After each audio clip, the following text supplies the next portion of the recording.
STR அசுர வேகத்தில் இருக்கிறார். எஸ்டிஆர் இப்போ அரசனா போயிட்டு இருக்கார். ஆனால் விரைவில் அவருடைய 50வது படம் வந்து தேசிங்கு பெரியசாமி அவருடைய டைரக்ஷன்ல ஒரு முக்கிய கதாபாத்திரம், அதாவது ஒரு வித்தியாசமான கதாபாத்திரத்தை நடிக்க போறாராம். இதுல என்ன மாதிரி வித்தியாசமான கதாபாத்திரம் அப்படின்னு பார்க்கும்போது அது வந்து ஒரு திருநங்கை கேரக்டர் அப்படிங்கிறாங்க. இதற்காக நான் உலகநாயகன் கமல்ஹாசன் அவர்கள்ட்ட வந்து பல விதமான அட்வைஸ்லாம் கேட்டிருக்கோம்.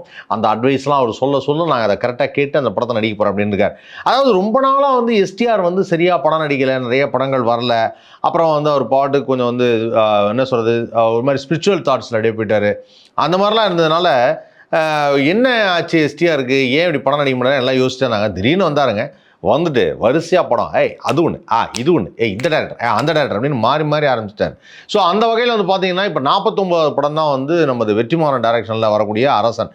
இந்த படத்துக்கு வந்து அனிருத் மியூசிக் பண்ணுறாரு அண்ட் கலைப்புலி எஸ் தான் அவர்கள் தயாரிக்கிற படம் இது. இந்த படத்தை என்ன மாதிரி கதை அப்படின்னு பார்த்தீங்கன்னா, அதாவது இந்த வடசென்னை படத்தில் வந்து அந்த ராஜன் கதாபாத்திரம், அந்த ராஜன் கதாபாத்திரத்தை மையமாக கொண்டு அங்கேருந்து ஒரு ப்ரீக்வல் மாதிரி ஒரு விஷயத்த பண்ணுறாங்க. ஓகே, இது ஒரு பக்கம் இருந்தாலும் 49வது படம் அரசன் வேற லெவலில் பண்ணிட்டு இருக்கிறாங்க, ஷூட்லாம் போயிட்டு இருக்கு, எல்லாம் ஓகே. அண்ட் அடுத்ததாக வந்து பார்த்தீங்கன்னா 49லேருந்து 50வது படம் என்ன, ஏன்னா நடிகருடைய 50வது படம் அப்படிங்கிறது முக்கியமான ஒரு படம். இப்போ 50வது படம் என்னவா இருக்கும், சிம்பு வந்து என்ன பண்ண போறாரு அப்படின்னு பார்த்துட்டு இருக்கிறப்ப சிம்பு வந்து இல்லை 50வது படம் வந்து தேசிங்கு பெரியசாமி அவரோட கை கூக்குறாரு அப்படின்னாங்க. தேசிங்கு பெரியசாமியோட கை கூக்குறாரு அப்படின்னா அந்த படத்தில் என்ன மாதிரி கேரக்டர் பண்ண போறாரு அப்படின்னு பார்த்தா, கேரக்டர் வந்து இல்லை சார், இதில் வந்து ஒரு திருநங்கை கேரக்டர்னாங்க.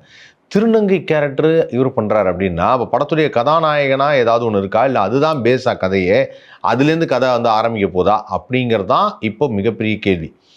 ஸோ இப்போ தேசிங்கு பெரியசாமி வந்து பண்ணுற அந்த படத்தில் இவர் இந்த முக்கிய கதாபாத்திரம் பண்ணுறதுனால இப்போ 50வது படம் ஓகே, இது ஒரு பக்கம் இருந்தாலும் அடுத்தது வந்து 51வது படம். 51வது படமும் வந்து லைன் கிட்ட ஆல்ரெடி வச்சிட்டார். அஸ்வத் மாரிமுத்து இருக்கார்ல, அவர் வந்து ஒரு படம் வந்து பண்ணுறாரு, வந்து ஓமை கடவுள் அப்படின்னு ஒரு படம் பண்ணார். அவர் வந்து இப்போ வந்து காட் ஆஃப் லவ் அப்படின்னு சொல்லிட்டு காதலுக்கு கடவுளே வருதான் அப்படின்னு சொல்லி ஒரு படம் எடுக்கிறார். ஸோ இதில் அவர் என்ன சொல்லியிருக்காருன்னா, இந்த மாதிரி காட் ஆஃப் லவ் எடுக்கும்போது அதில் வந்து நீங்கள் பழைய சிம்புவை பார்க்கலாம். பழைய சிம்புனா மன்மதன், அந்த படத்தில் வந்த சிம்பு நீங்கள் பார்க்கலாம் அப்படின்ட்டுருக்காரு. ஸோ சிம்பு இப்போது பழைய படத்தில் வந்த மாதிரி வந்தார்னா அதுக்கு ஒரு ரசிகர் கூட்டம் இருக்குது. அது எப்படி இருக்கும் அப்படிங்கிறத அவளோட வந்து பார்க்கறதுக்கு ஒரு மிகப்பெரிய ரசிகர் கூட்டம் இருக்குது. இப்போ ஆனால் பயங்கர ஸ்லிம் அண்ட் ஸ்லீக்காக இருக்கிறாரு. உங்களுக்கே தெரியும் தக் லைஃப் படத்தில் எப்படி இருந்தார் அப்படின்னு சொல்லி. அதுக்கப்புறம் இப்போது நடிச்சிட்டு இருக்காரு அரசன்லையும் சரி, கொஞ்சம் அப்படியே கொஞ்சம் லைட்டாக என்ன சொல்கிறது, உடம்புலாம் குறைச்சி, அந்த ஒரு ஈஸ்வரன் படம் வரும்போது ஒரு பீரியடில் ஒரு கொஞ்சம் உடம்பை குறைச்சி பயங்கரமாக நடித்தார். அந்த பீரியடு செம்மையாக இருக்கும். அதுக்கப்புறம் இப்போ தக் லைஃப் அந்த பீரியட்லாம் நல்லாயிருக்கும். ஸோ இந்த மாதிரி போயிட்டுருக்குற இந்த காலகட்டத்தில் வரிசையாக படங்கள், அதாவது என்னென்னா இப்போது 49 போயிட்டுருக்கு, 50வது படம் என்னங்கிறது தேசிங் பெரியசாமின்னாங்க, அதான் கண்ணும் கொள்ளையடித்தால் பண்ணது. அதுக்கப்புறம் 50வது படத்துக்கு அப்புறம் 51வது படம் அப்படிங்கிறப்போ 51st ஃபிலிம் வந்து அஸ்வத் மாரிமுத்து அப்படின்னாங்க. அஸ்வத் மாரிமுத்தை தாண்டி அடுத்தது என்ன அப்படின்னு பார்க்குறப்போ இல்லை சார் 52nd ரெடி ஆயிடுச்சுண்ணா. என்ன சார் என்ன சொல்கிறீங்க, இன்னும் 50 இருக்குது, 51 இருக்குது, 2 படம் இருக்குது, வருஷத்துக்கு ஒரு படம் பண்ணாதானே ஒரு பெரிய ஹீரோ, வருஷத்துக்கு 2-3 படம் பண்ணுறாரு எப்படி அப்படின்னு எல்லாரும் கேள்வி கேட்க ஆரம்பிச்சிட்டாங்க. ஏன்னா இதுதான் கரெக்டு, வருஷத்துக்கு ஒரு 2 படம் 3 படம் பண்ணுறது அப்படிங்கிறது கரெக்ட். ஆக்சுவலாக பார்த்தீங்கன்னா ராஜேந்தர் அவர்கள் ஒரு காலகட்டத்தில் வந்து ரொம்ப என்ன சொல்கிறதுனா, ஒரு படத்துக்கு இன்னொரு படத்துக்கு மிகப்பெரிய கேப் இருந்தது. காரணம் என்ன தெரியுமா, கதை இல்லாமல் கிடையாது, கதை இல்லை, ஷூட்டிங் போகல, டைம் ஆச்சு, ப்ரொடியூசர் இல்லை, இப்படிலாம் கிடையாது. உண்மையான ரீசன் என்னென்னா, ஒரு படம் எடுத்தால் அது ஒரு வருஷம் ஓடும், ஒரு வருஷம் கழித்து தான் அடுத்த படம் வரணும். ஏன்னா அது ஒரு 200-225 நாள் ஓடிட்டு இருக்குது. அப்படி ஓடின படங்கள் அவர் படங்கள்லாம். ஆனால் இப்போ எப்படின்னா, ஒரு படம் எடுத்து அந்த ஒரு படம் நடித்து அந்த படம் வந்து ஒரு 2 வாரம் மினிமம் ஒரு 40 நாள் 50 நாள் அப்படின்னு தேட்டரில் ஓடினா கூட அது பெரிய சக்ஸஸ் தான். அப்படி ஓடிட்டு அதுக்கப்புறம் வந்து அவங்க படமே நடிக்கிறதுல அதுக்கப்புறம் பெரிய கேப் விட்டுறாங்க. எல்லா ஹீரோவுமே பெரிய கேப் விடுறாங்க. அவங்க இதான் எங்களோட 50வது படம், இதெல்லாம் எங்களோட 25வது படங்கிறாங்க. பட் அவங்க இண்டஸ்ட்ரியில் இருந்த காலகட்டங்கள் பார்த்தோன்னு வச்சுங்களேன், ஏகப்பட்ட வருஷம், கிட்டத்தட்ட வந்து ஒரு 30 வருஷத்தில் வந்து இத்தனை படம் தான், ரொம்ப செலக்டிவாக தான் பண்ணியிருக்காங்க. அதாவது எல்லா படத்தையுமே மக்கள் ஞாபகம் வச்சுக்கலாம் அப்படிங்கிற மாதிரியான ஒரு விஷயம். இது ஒரு பக்கம் இருந்தாலும் இது இண்டஸ்ட்ரிக்கு சரியான ஒரு குரோத்தா அப்படின்னா எனக்கு தெரிஞ்சது இல்லைன்னு தான் சொல்லுவேன். ஏன்னா ஒரு ஆக்டராக வர்றவங்க நிறைய படங்கள் பண்ணணும். ஏன்னா அந்த ஆக்டரை பயங்கர ஃபேன் ஃபாலோயிங்க, அவங்களுக்கு பெரிய மார்க்கெட் எல்லாம் இருக்கும்போது அவங்கெல்லாம் தான் தேட்டர் புல்லிங் க்ரௌட்ஸ். அந்த தேட்டர் புல்லர் அப்படின்னு சொல்லக்கூடிய அந்த மனிதர்கள் எல்லாருமே, அந்த நடிகர்கள் எல்லாருமே வந்து நிறைய படங்கள் பண்ணுங்கிறது தான் என்னுடைய கருத்து. அந்த வகையில் சிம்பு வந்து பார்த்தீங்கன்னா இப்போ வரிசையாக திடீர்னு என்ன சொல்கிறதுன்னா, சார் எப்போ சார் முழிச்சு வெளில வந்தீங்க என்ன வரல, அந்த மாதிரி வந்து திடீர்னு முழிச்சுக்கிட்டு நான் வந்து படம் பண்ணுறேன், அதுக்கப்புறம் இந்த படம் பண்ணுறேன், அதுக்கப்புறம் அது பண்ணுறேன், அப்புறம் இது பண்ணுறேன் அப்படின்னு மாறிட்டே சொல்லிட்டே இருக்கார். ஸோ இப்போ 49, நான் 50, 51, 52 யார் மிகப்பெரிய கேள்விக்குறி. 52 தான் என்ன பண்ணார்னா, சார் சிவகார்த்திகேயன் வச்சு ஒரு படம் பண்ணார்ல சார் அந்த டேரக்டரு, அந்த டேரக்டர் தான் இப்போ 52வது படத்தை பண்ண போகிறாருன்னா, சிவகார்த்திகேயன் வச்சு வேணால் பொன்றாமா இல்லை, அப்புறம் யார் ஒரு அமரன் பண்ணவர், அவர் இப்போ தான் பண்ணார், அவர் பண்ணல. அப்புறம் அதுக்கு முன்னாடி சிவகார்த்திகேயனை வச்சுன்னா இவர் அவர் இல்லை, இப்படி வரிசையாக யோசிச்சுட்டு இருக்கும்போது தான் டக்குன்னு சொல்கிறாங்க, சார் என்ன சார் மறந்துட்டீங்க, மதராசி. ஆமாம் மதராசி. ஏஆர் முருகதாஸ். ஆமாம் ஏஆர் முருகதாஸ். ஏஆர் முருகதாஸ் அவருடைய 52வது படத்தை பண்ண போகிறாராம். எப்படி அந்த கூட்டணி ஏஆர் முருகதாஸ் வந்து மாபெரும் ஒரு ஆக்ஷன் ஹீரோவை வச்சு எப்பவுமே படம் பண்ணிட்டு வர பயங்கரமான ஆக்ஷன் கதைகள் இருக்கும். ஸோ அப்படிப்பட்ட டேரக்டரோட அந்த காம்பினேஷனில் சிம்பு இணைய போகிறது உறுதி அப்படின்ட்டாங்க. ஸோ சிம்பு ஏஆர் முருகதாஸ் காம்பினேஷனில் 52வது படம் வேறு மாதிரி இருக்கும். ஸோ முருகதாஸ் எடுத்துக்கிட்டோம் அப்படின்னு பார்த்தீங்கன்னா, அவர் வந்து ஆரம்பத்தில் தீனா படத்தில் ஆரம்பித்து ஒரு மாதிரி வந்து அவரோட படங்கள் எல்லாமே அந்த ஆக்ஷன் ஓரியன்ட் ஃபிலிம் தான். இன்றைக்கும் எனக்கு தீனா பற்றி நான் அடிக்கடி ஞாபகம் வரும். சரி, இன்றைக்கும் தீனாவை பற்றி யோசித்தேன் அப்படின்னா, அதில் எனக்கு வந்து மறக்க முடியாத அந்த ஓப்பனிங் ஷாட், அந்த காற்றெல்லாம் அடிச்சிட்டு இருக்கோம், வந்தவன் உங்கள் தம்பி அரெஸ்ட் பண்ணணும்னு சொல்லிட்டு ராஜேஷ் வந்து போலீஸ் டிபார்ட்மெண்ட் வருவார்.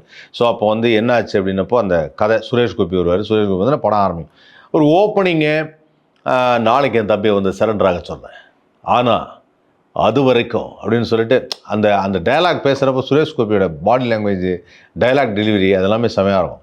இப்போது ஏஆர் முருகதாஸ் வந்து அது அடுத்தடுத்து வந்து பார்த்தீங்கன்னா, அஜித் சாரை வச்சு படம் பண்ணது மட்டும் இல்லாமல் விஜயகாந்த் சார் வச்சு ரமணா பண்ணார், சிரஞ்சீவி சாரை வச்சு பண்ணார், அதுக்கப்புறம் வந்து மகேஷ் பாபு வச்சு பண்ணார். இது மாதிரி ஏகப்பட்ட பெரிய பெரிய ஹீரோஸ் வச்சு ஏஆர் முருகதாஸ் பண்ணிட்டார். கஜினி, மறக்க முடியாத படம் கஜினி. அதாவது சூர்யா சாருக்கு ஒரு மாபெரும் டர்னிங் பாயிண்ட். ஸோ அந்த ஒரு டிஃப்ரெண்ட்டான ஒரு ஸ்டோரி லைனப் கஜினி. ஸோ இந்த மாதிரி வந்து அப்புறம் கஜினி இங்கே பண்ண கஜினி சூப்பர் ஹிட் ஆனோன்னா ஏஆர் முருகதாஸ் அப்படியே நார்த் இந்தியாவில் ஆமீர் கானோட அந்த படத்தை பண்ணார். ஸோ ஆமீர் கானோட அந்த கஜினியை அங்கே ஹிந்தியில் வந்தது. ஸோ இப்படி வரிசையாக படங்கள் பண்ணிட்டு இருந்தாலும் வந்து அவருடைய விஜய் வச்சு அவர் பண்ண துப்பாக்கி மறக்க முடியாது. அதுக்கப்புறம் வந்து கத்தி, அதுவும் ஏஆர் முருகதாஸ் தானப்பா, கத்தி அவரோட படம், அதை மறக்க முடியாது. ஸோ இந்த மாதிரி வரிசையாக அவரோட படங்கள் வந்து சூப்பர் டூப்பர் ஹிட். ஸோ அப்படி சூப்பர் டூப்பர் ஹிட் ஆனவர் இப்போது கரண்ட்டாக வந்து மதராசி படம் பண்ணியிருந்தார். அதுவும் துப்பாக்கி வச்சு ஒரு கலாச்சார படம் தான், அது துப்பாக்கி கலாச்சார படம். அதில் சிவகார்த்திகேயன் ஹீரோவாக பண்ணியிருந்தார். இது நிறைய பேர் பார்த்துருப்பாங்க. பட் அது வந்து எதிர்பார்த்த லெவலுக்கு பெரிய லெவலில் ரீச் ஆகலை. ஆனால் அந்த படம் வந்து ஆவரேஜாக எல்லாரும் ஏஆர் முருகதாஸ் ஃபேன்ஸுக்கு, சிவகார்த்திகேயன் ஃபேன்ஸுக்கு ஒரு ட்ரீட் ஆகுது. இப்போ என்ன பண்ணுறாங்க அப்படின்னா, அடுத்தது வந்து சிம்பு வச்சு படம் பண்ணுறாரு. ஒரு 52வது படம் சிம்புக்கு வந்து ஏஆர் முருகதாஸ் தான் டைரக்டரு அப்படின்னு சொன்ன உடனே சரி ஓகே, என்ன பண்ண போகிறாரு, என்ன மாதிரி கதையாக இருக்கும், எப்படிப்பட்ட அந்த ஒரு ஆக்ஷனை வந்து கொண்டு வர போகிறாரு, இது வந்து ஒரு ரமணா மாதிரி இருக்குமா, இல்லை தர்பார் மாதிரி இருக்குமா, இல்லை கத்தி மாதிரி இருக்குமா, இல்லை துப்பாக்கி மாதிரி இருக்குமா, இல்லை சிம்புக்கான ஸ்பெஷலான ஒரு கதையாக இருக்குமா, இந்த முறை அந்த கதையில் துப்பாக்கி இருக்குமா கத்தி இருக்குமா, இதுதான் நான் யோசிக்கிற விஷயம். ஏஆர் முருகதாஸ் சிம்பு ஏஆர் முருகதாஸ். சிம்பு வரும்போது என்ன மாதிரி ஸ்டைலில் வருவார், எப்படிப்பட்ட காஸ்டியூம் போடுவார், என்ன மாதிரி அந்த ஹீரோயினாக இருப்பாங்க, எப்படி பாட்டு இருக்கும். ஏன்னா முருகதாஸ் சார் படத்தில் எல்லாமே பாட்டெல்லாம் செம்மையாக இருக்கும். அதே சமயத்தில் ஹீரோயின்ஸ் பக்காவாக செலக்ட் பண்ணுவார். ஸோ இந்த மாதிரி வந்து அவருடைய படங்களில் எல்லாத்துலேயுமே ஒரு நிறைய இன்ட்ரெஸ்டிங் ஃபேக்டர்ஸ் உண்டு. அண்ட் இஸ் அ பக்கா கமர்ஷியல் டைரக்டர். இந்த கமர்ஷியல் டைரக்டர்னால் என்ன அப்படின்னு கேட்டால், மக்கள் விரும்பும்படியாக ஒரு ஃபைட்டாக இருக்கட்டும், பாட்டாக இருக்கட்டும், டான்ஸாக இருக்கட்டும், இந்த மாதிரி எல்லா விஷயத்தையும் கொடுத்து அந்த ஹீரோவுக்கு ஒரு மாஸ் ஏற்றி ஒரு ஃபைட்டு கொடுத்து வேறு லெவலில் அப்படி ஃப்ரேமிங்கில் காமிக்கிறது, அதுதான் ஒரு கமர்ஷியல் படத்துடைய மெயின் அப்ஜெக்டிவ் அப்படின்னு சொல்லலாம். அந்த வகையில் வந்து ஏஆர் முருகதாஸ் வந்து ரொம்ப சூப்பர் டூப்பராக அந்த கதையை வந்து மாடிஃபை பண்ணி எக்ஸ்ட்ரானரியாக ஒன்று பண்ணிவிடுவார். ஸோ அந்த 52வது படம் சிம்புவும் ஏஆர் முருகதாஸும் இணைந்து தான் பண்ணுறாங்க அப்படின்னு சொல்லிட்டாங்க.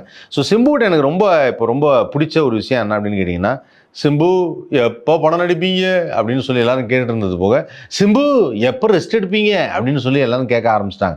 ஏன்னா வரிசையாக நடிச்சிட்டு இருக்கார். அரசன் ஷூட்டிங் வந்து இப்போ டவுன் சவுத்தில் ஒன்று இடத்துல போயிட்டுருக்கு. அதே சமயத்தில் வந்து அடுத்தது 50வது படம், அது வந்து எனக்கு தெரிஞ்சு ஒரு மேல ஆரம்பிப்பாங்கன்னு நினைக்கிறேன். மேல அதுக்குள்ளே வெற்றிமாறன் சார் படம் முடிஞ்சிடணும். அதுக்கப்புறம் மேலே ஆரம்பித்தோன்னா அடுத்தது 50வது படம் முடிஞ்சோன்னா 51 அஸ்வத் மாரிமுத்துரா அந்த காட் ஆஃப் லவ் அப்படிங்கிற அந்த படம். ஸோ இப்படி வரிசையான படங்கள் பண்ணிட்டு இருக்காரு ஏஆர் முருகதாஸ். படம் 2026 2027 வரைக்கும் சிம்பு வெரி பிஸி அப்படின்வாங்கல்ல, அந்த பிஸ். ஸோ அதனால் வந்து இப்போ சிம்பு ஃபேன்ஸுக்கெல்லாம் மிகப்பெரிய கொண்டாட்டம். அதையும் இப்போ டிசம்பர் மாதம் அஜித் சாருடைய அந்த ரேஸ்க்கு வந்து சிம்புவும் போயிருந்தது. அங்கே போட்ட ஃபோட்டோ அதெல்லாம் பயங்கர வைரல் ஆச்சு. ஒரு தலா ஃபேனாக அவர் போயிட்டு செம்மையாக ஜாலியாக என்ஜாய் பண்ணிட்டு வந்திருக்காரு. அண்டு சிம்பு எடுத்த ஒரு செல்ஃபி இதெல்லாமே வந்து ஒரு என்ன சொல்கிறது, ஒரு பயங்கர சந்தோஷம் தான் அவங்க ஃபேன்ஸ்க்கு எல்லாத்துக்கும். ஸோ அதனால் விரைவில் சிம்புவுடைய அந்த ஆக்ஷனில் ஏஆர் முருகதாஸுடைய கதை, திரைக்கதை, வசனம், டைரக்ஷனில் என்ன பண்ண போகிறாங்க, என்ன படம் பேர், ஏன்னா 51வது படம் பேர் வரைக்கும் சொல்லிட்டாங்க, 52 இன்னும் சொல்ல. முருகதாஸ் அப்படின்னு டைட்டில் வச்சுருப்பார். STR 52 அது ஓகே. STR 52 என்ன டைட்டிலாக இருக்கும்? கத்தி, துப்பாக்கி, கடப்பாறை, ஏதோ ஃபோர்ஸாக இருக்கும், பீரங்கி, வேறு மாதிரி இருக்கும். இந்த ஸ்டைலில் போகலாம். ரமணா, தேவா, ஐயோ அது ஆல்ரெடி வந்துடுச்சு. ஒரே கன்ஃபியூஷனாக இருக்குங்க. என்ன மாதிரி டைட்டில் வைக்கலாம்? நீங்கள் கமெண்ட் செக்ஷனில் தெரிவிங்க பார்க்கலாம்.